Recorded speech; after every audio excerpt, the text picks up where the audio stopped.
Рахмат, сөз кезегі депутат Никитенко Наталья Владимировна, сізде. Рахмат, в преддверии праздника 95-летия органов внутренних дел позвольте поздравить всех сотрудников милиции с профессиональным праздником и пожелать, конечно, доблестно нести честь мундира, а также успехов, здоровья и благополучия вашим семьям. Сегодня я хотела бы поднять вопрос по обращению граждан, которые, не найдя справедливости, уже вышли на митинг к Белому дому. Я говорю о гражданах, которые проживают в городе Бишкек, о застройке Ореховой рощи в 6-м микрорайоне.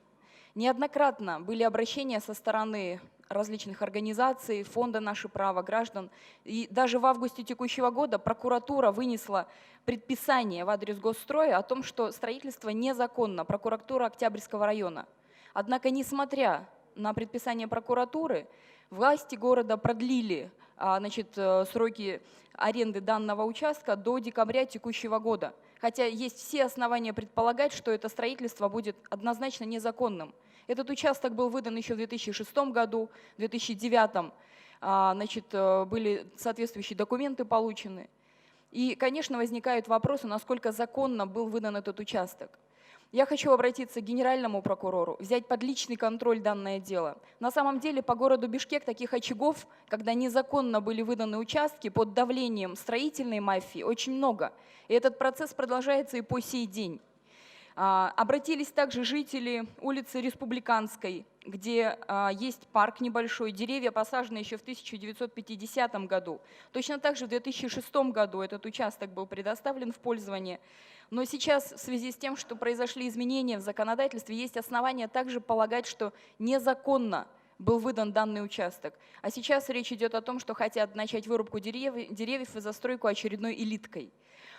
Обращение к мэру города Бишкек и городскому кинешу.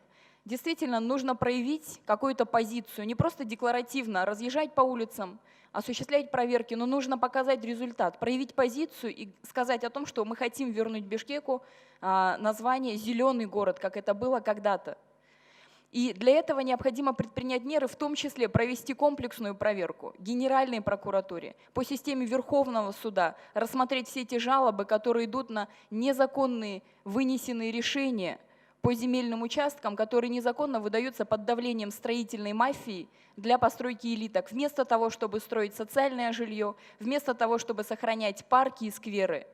И я считаю, что есть необходимость создать отдельную комиссию, провести со стороны Генеральной прокуратуры отдельную работу по этому вопросу, тщательно изучить документы. Речь идет в том числе и о парке Ататюрк, нашумевшая история, но тем не менее все должны нести наказание, и срока давности для незаконного выделения земель не должно существовать.